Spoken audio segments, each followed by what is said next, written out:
at Penn, does calling for the genocide of Jews violate Penn's rules or code of conduct? Yes or no?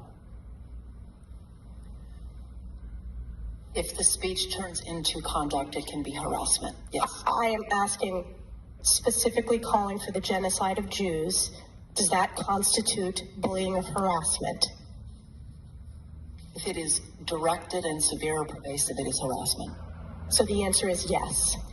It is a context-dependent decision, Congresswoman. It's a context-dependent decision. That's your testimony today. Calling for the genocide of Jews is depending upon the context. That is not bullying or harassment.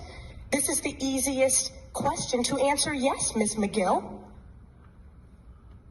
So is your testimony that you will not answer yes? If it if the yes speech or no? If the speech becomes conduct, it can be harassment. Yes. Conduct meaning committing the act of genocide?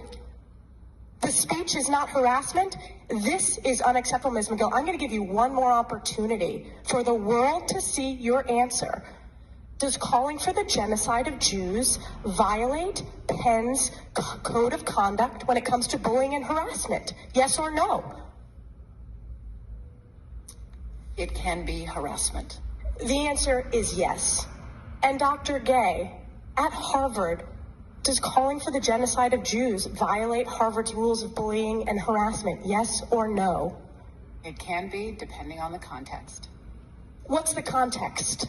Targeted as an individual, at an individual. It's targeted at Jewish students, Jewish individuals. Do you understand your testimony is dehumanizing them? Do you understand that dehumanization is part of anti-Semitism? I will ask you one more time. Does calling for the genocide of Jews violate Harvard's rules of bullying and harassment? Yes or no?